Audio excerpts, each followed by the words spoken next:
Bienvenidos nuevamente, soy Elisa Bocanegra y hoy voy a mostrarles cómo y por qué se utiliza el fenómeno de la fluorescencia en microscopía.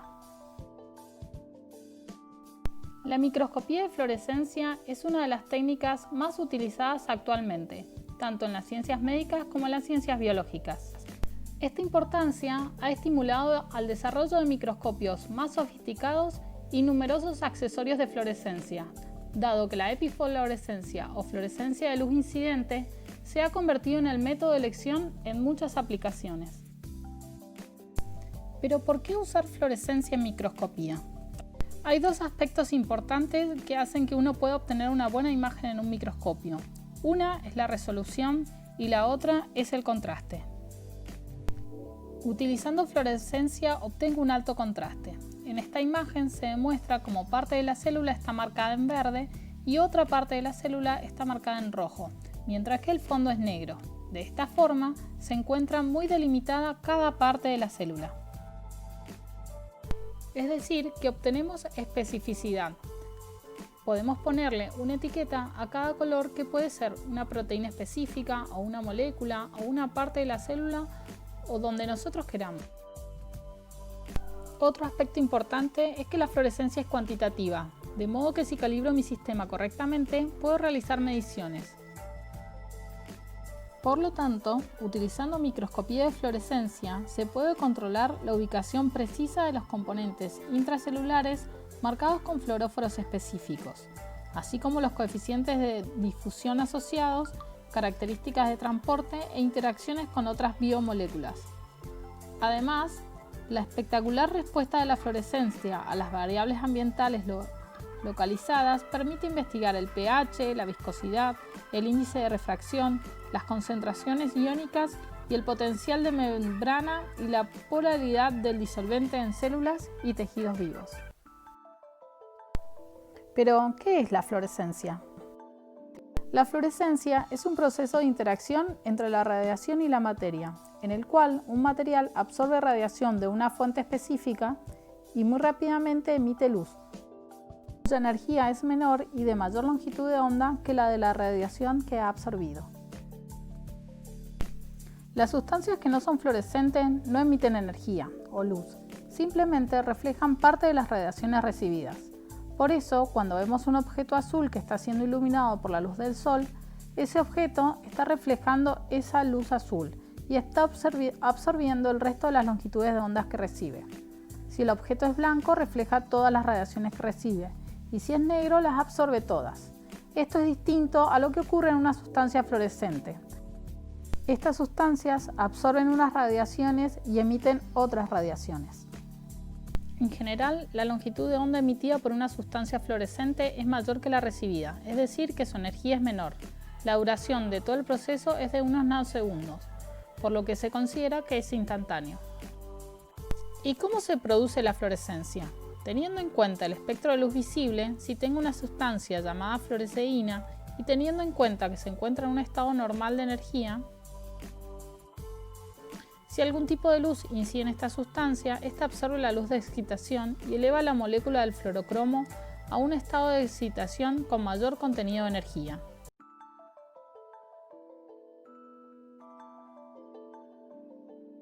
En este estado de excitación se mantiene un tiempo determinado, de nanosegundos para sustancias fluorescentes y de hasta horas en sustancias fosforescentes. Durante este estado, la molécula sufre cambios conformacionales e interacciones con la molécula de su entorno. Como consecuencia, parte de la energía de este estado se disipa, creándose un estado de menor energía.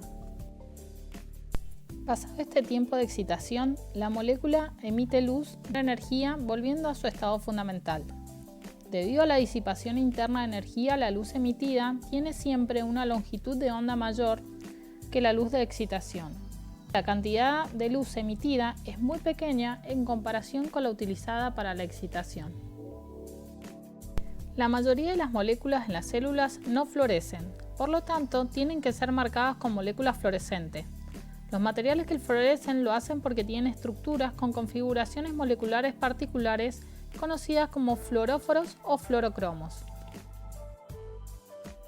Un fluorocromo es una molécula capaz de absorber fotones y emitir fotones de menor energía, es decir, de mayor longitud de onda. Un fluoróforo es la parte del fluorocromo responsable de la emisión de la fluorescencia. Para los fluoróforos usados en microscopía, un ciclo completo desde la excitación hasta el retorno a tierra toma en la región de 0,5 a 20 nanosegundos, es decir, cuando se detiene la fuente de excitación dejan de emitir luz. Los fluoróforos se clasifican por su longitud de onda de excitación y emisión, que generalmente se presenta en forma de un gráfico que muestra los picos máximos. Cada fluoróforo tiene un espectro de excitación y emisión máximo distinto, y esta propiedad se usa para distinguir diferentes objetivos en el mismo espécimen de interés. Por ejemplo, estas células HEK293 fueron tratadas con DAPI, encapsulado en nanopartículas marcadas en rojo. Las nanopartículas se adhirieron a las células y entregaron el DAPI, el cual emite la luz azul, al intercalarse en el ADN del núcleo. Existen cientos de fluorocromos, cada uno de ellos con diferentes rangos de excitación y emisión. Los que más se usan son los que excitan con la longitud de onda de emisión de los láseres, filtros, LED que dispone el microscopio. Por eso es importante que antes de comprar uno verifiquen el equipamiento disponible en su laboratorio y que se adapte al tipo de experimento que van a realizar. Debido a la diferente configuración electrónica de los fluorocromos, cada uno presenta un espectro de excitación y de emisión característico y único. Estos espectros de absorción y emisión muestran una intensidad relativa de fluorescencia, con la intensidad relativa representada clásicamente en el eje vertical frente a la longitud de onda en el eje horizontal. Los fabricantes dan el pico de máxima excitación y el pico de máxima emisión o bien los espectros de excitación y emisión.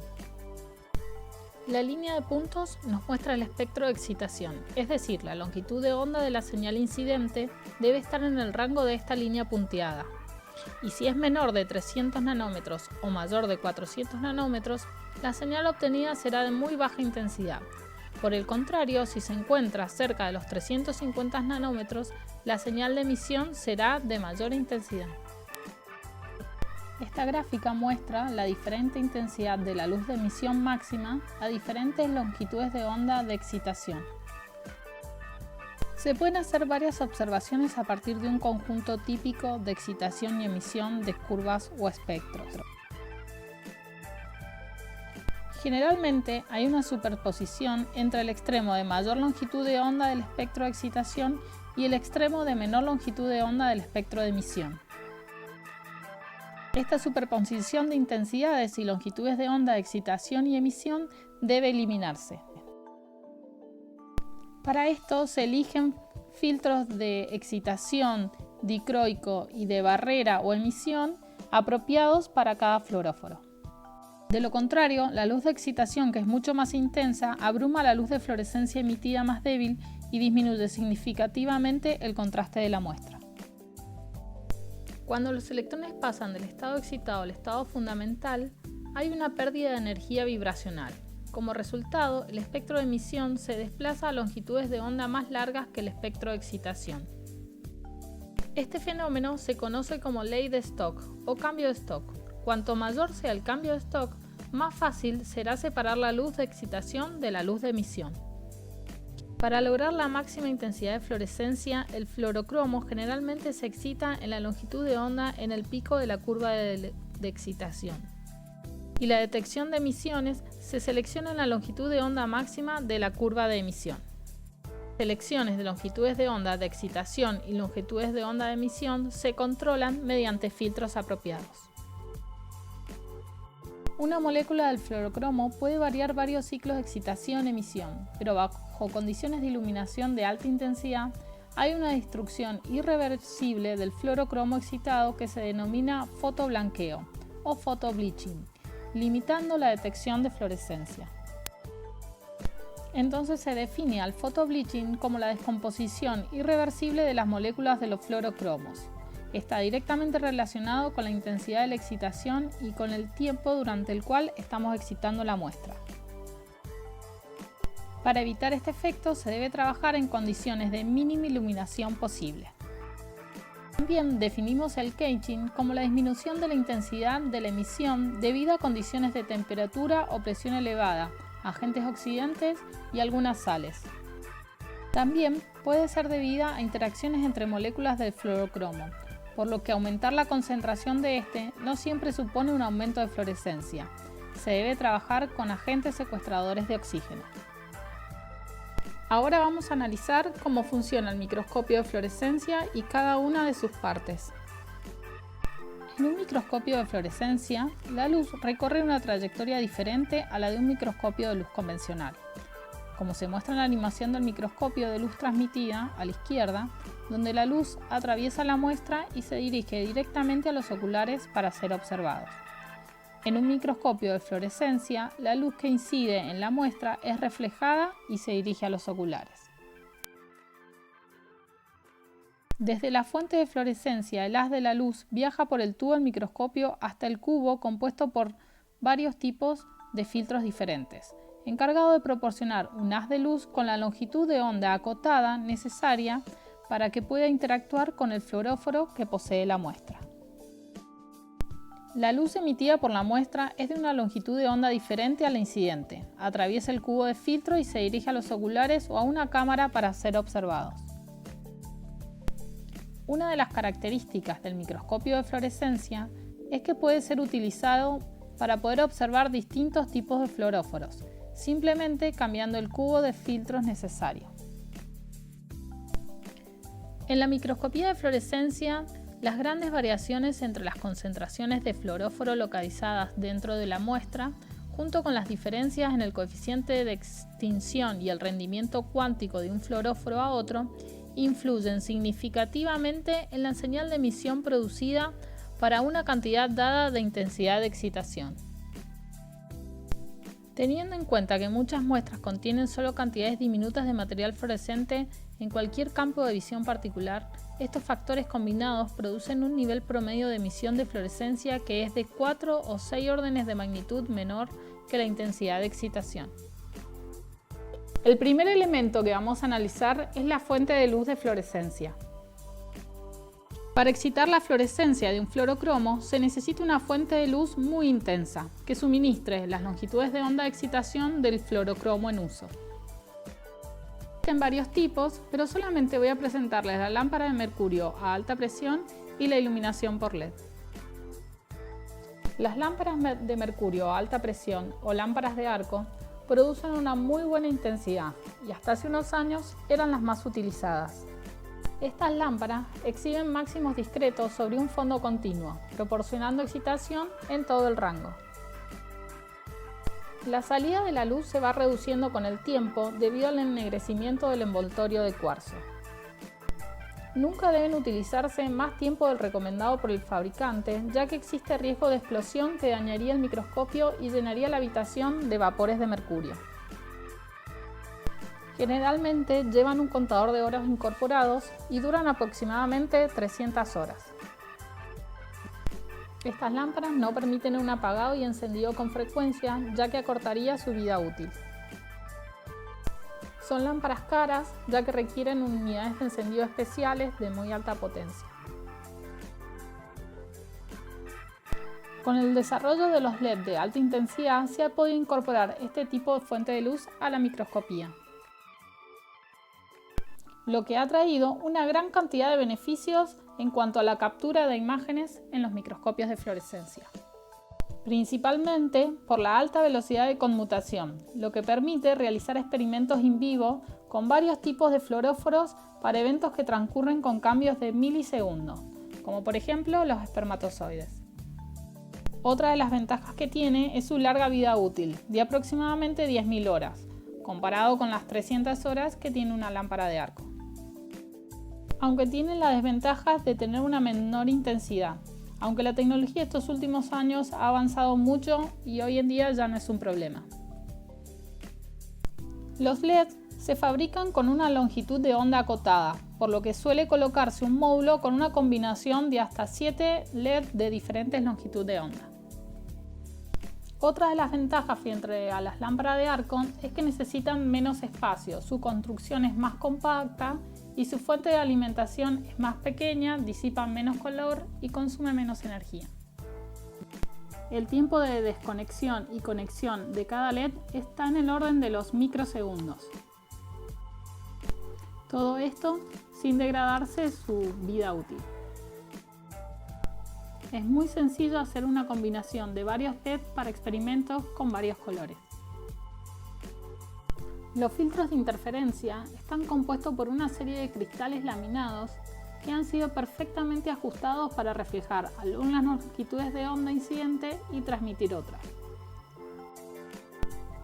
El cubo de filtros está compuesto por 3 filtros. El primero es el filtro de excitación, después viene un dicroico o divisor de rayos y finalmente viene un filtro de emisión o barrera. Mientras que el filtro de excitación selecciona las longitudes de onda que excitan un fluoróforo concreto, dentro de la muestra, el filtro de emisión actúa como una especie de control de calidad, ya que solo permite pasar las longitudes de onda de interés emitidas por el fluoróforo. La función del espejo dicroico es reflejar la luz en la banda de excitación y transmitir la luz en la banda de emisión, lo que permite la iluminación clásica de luz incidente para epifluorescencia. Es decir, con el filtro de excitación seleccionamos la parte del espectro que utilizaremos para excitar la muestra. La muestra emite fluorescencia en un espectro distinto al de excitación y al mismo tiempo refleja parte del espectro utilizado para la excitación. El filtro barrera se encarga de eliminar la parte del espectro reflejado y nos permite visualizar el espectro de emisión correspondiente al fluoróforo. Los fabricantes distinguen 3 tipos principales de filtro. Primero el pasaaltos, que bloquea la fluorescencia hasta un cierto valor. Luego el pasabajos, que deja pasar las longitudes de onda más pequeñas y permite el paso a las longitudes de onda más grandes. Luego viene el pasabanda, que solo deja pasar una banda determinada. Los fabricantes suelen proporcionar bloques de filtros que son combinaciones de filtro de excitación de emisión con los apropiados espejos dicroicos. Entonces, a cada cubo de filtros le corresponde un diagrama como este. Y cuando lo utilizamos en el microscopio debemos combinarlos con los fluoróforos que vamos a utilizar en nuestra muestra. Es importante informarse siempre cuáles son los filtros que tenemos disponibles en nuestro microscopio y luego elegir el fluoróforo para nuestra muestra, porque si no, no obtendremos los resultados esperados. Lo que hay que tratar es de hacer coincidir la banda pasante con el espectro del fluoróforo lo mejor posible y evitando que no se solapen con el de emisión o con otro fluoróforo que estemos utilizando. En la imagen se observa que la zona sombreada es la parte de energía que realmente vamos a estar utilizando. Es por eso que es muy necesario que coincidan correctamente para separar como corresponde los fluoróforos. En la animación podemos ver que a cada fluoróforo le corresponde un conjunto de filtros diferente.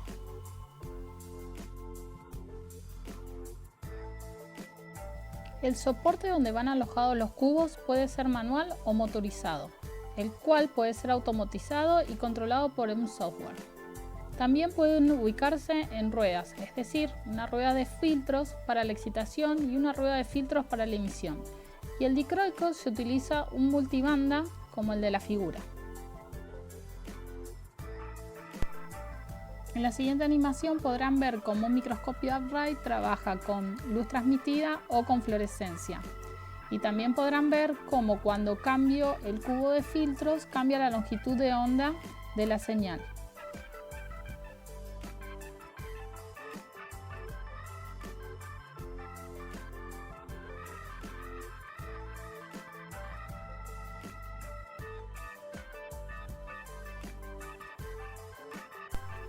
Esta otra animación corresponde a un microscopio invertido. Se darán cuenta que la luz transmitida se encuentra arriba y la de fluorescencia más abajo.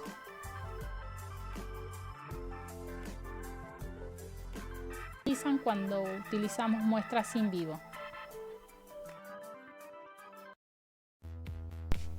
Ahora voy a mostrarles cómo funcionan 3 microscopios con fluorescencia que hay en el IEM. La idea de esta demostración es que los estudiantes que nunca han trabajado con fluorescencia aprendan sobre su funcionamiento básico. En las conferencias que siguen podrán aprender sobre los nuevos avances que han habido en microscopía. El primer equipo que voy a mostrarles es un Nikon 80i. Fue adquirido hace 10 años y es del tipo Albright. De manera que la luz transmitida se encuentra debajo y recorre este camino, mientras que la lámpara de arco o de fluorescencia se encuentra aquí arriba. Siguiendo el recorrido que lleva la fluorescencia, encontramos 3 atenuadores de intensidad. Luego encontramos la rueda donde se encuentran los cubos de filtro de fluorescencia. Además de un shutter que bloquea el paso de estas hacia los oculares. Este microscopio está compuesto por 4 cubos de filtro que corresponden a los fluoróforos más utilizados en microscopía. Cuando el microscopio utiliza una lámpara de arco, siempre se enciende primero su fuente de alimentación, ya que la energía acumulada puede producir una sobreenergía en la línea y dañar algún otro componente del sistema. Luego encendemos el resto de los paneles del sistema y siempre por último la PC.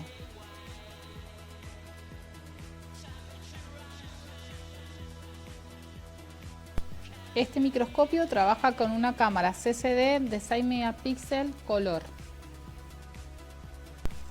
Las cámaras a color no son recomendadas para fluorescencia, ya se explicará en la próxima disertación.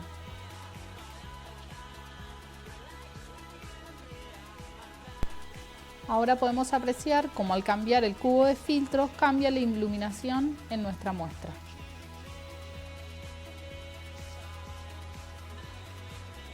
La muestra que vamos a observar en el microscopio es una arteria pulmonar bovina marcada con Texas Red, paloidina y DAPI.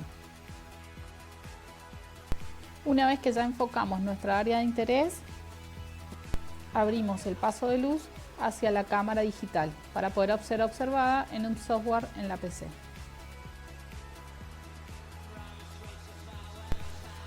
El aspecto más importante que hay que ajustar es el tiempo de exposición. No debe ser mucho porque la imagen se satura, ni tampoco muy bajo porque pierdo detalles y hay mucho ruido. En este equipo se ajusta desde este control. Para adquirir las imágenes tengo que volver a enfocar, ajustar el tiempo de exposición y luego capturar.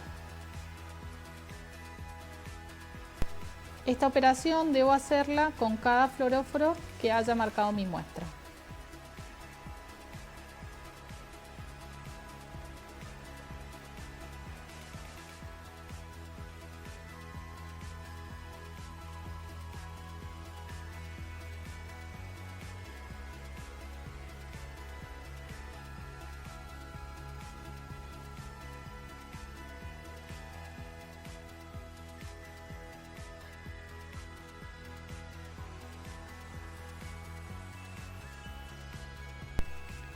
Luego de que adquirí las 3 imágenes, debo utilizar un software de adquisición de imágenes para superponerlas.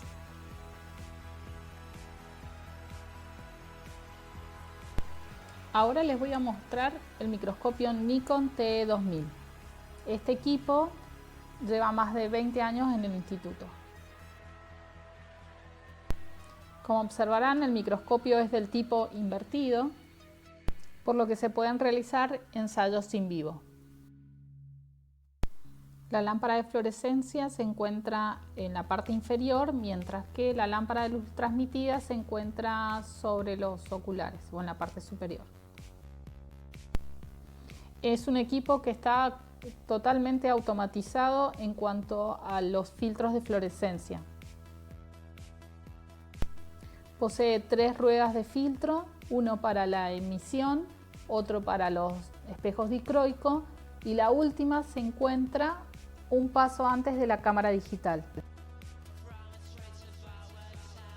Es muy importante que conozcan cuál es el recorrido que realiza la fluorescencia, porque si se encuentra un poco atenuada, hay que revisar estos atenuadores o condensadores para colocarlos en el valor correcto que necesito para mi muestra.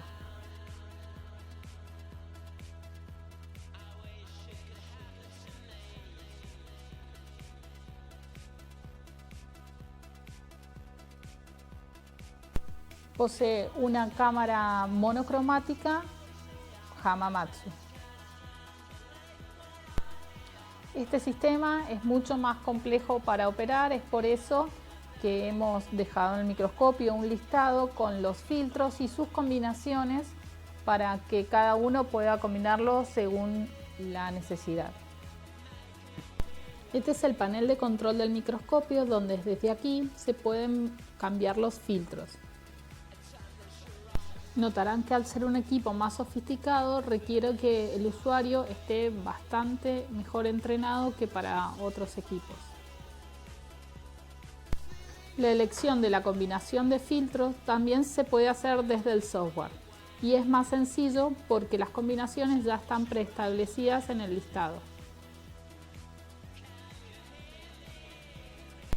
Vamos a observar la misma muestra que en el equipo anterior.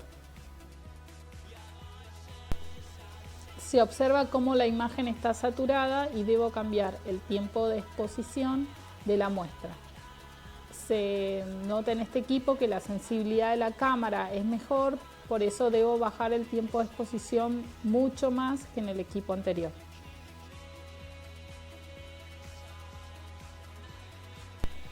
Una vez ajustados los parámetros, se adquiere la imagen desde este botón.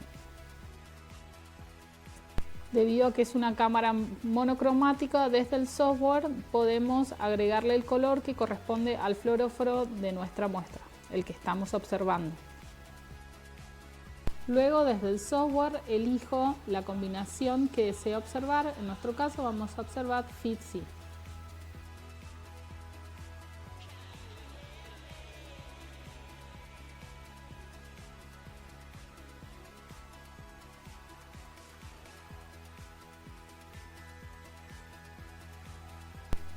Una vez adquirido, ajusto el contraste y ya puedo seleccionar el próximo cubo de filtros para obtener la tercera imagen.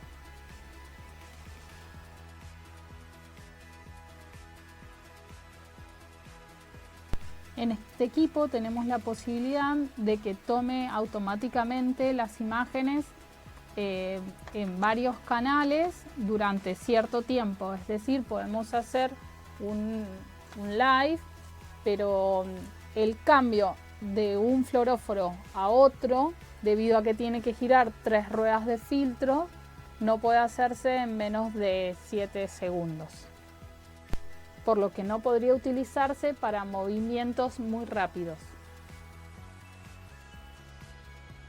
Nuevamente, una vez que tomé las 3 imágenes, en mi computadora puedo realizar el montaje y ver el resultado terminado.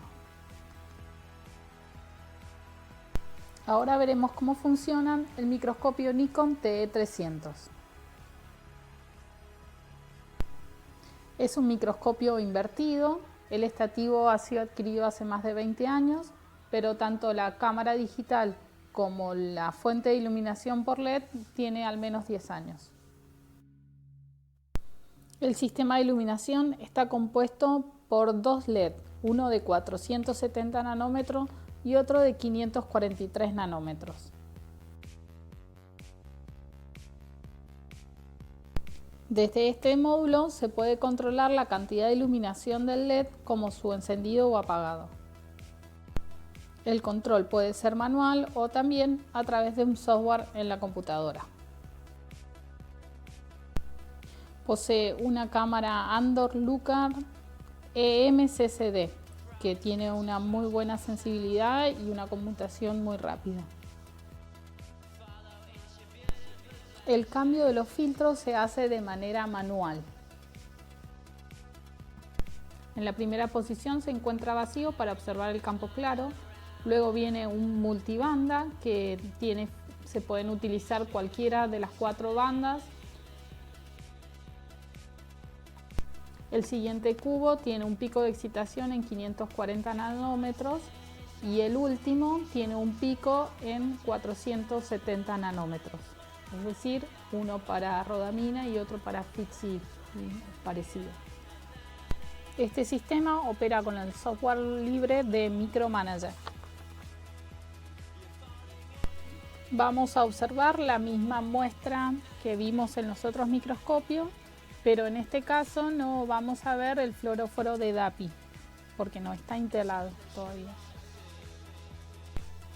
Este sistema trabaja similar al que vimos en el 80i, con la diferencia que lo primero que hay que hacer es elegir el LED que queremos encender y manualmente colocar el cubo del fluoróforo que deseamos ver.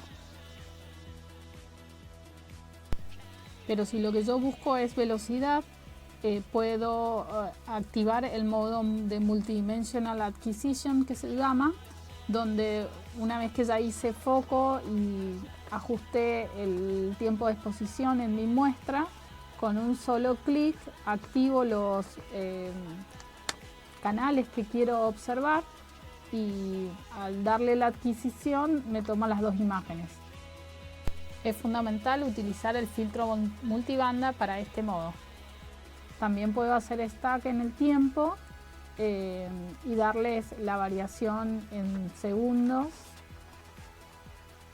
y cantidad de imágenes que quiero tomar. No vamos a hacerlo en esta demostración, pero quería comentarles que se puede hacer, que hemos logrado hacerlo operar con una diferencia de 10 milisegundos de exposición, mientras que en el equipo TE2000, aunque sea automatizado, debido a que requiere mucho tiempo el cambio entre los cubos, no se puede hacer un cambio de una fluorescencia a otra de menos de 5 segundos o 10. Esto solo se logra utilizando el filtro multibanda, ya que no tengo que perder tiempo en el cambio de un filtro a otro. Ahora veremos cómo se ve el trabajo final. Los espero en el Meet para sus consultas y comentarios.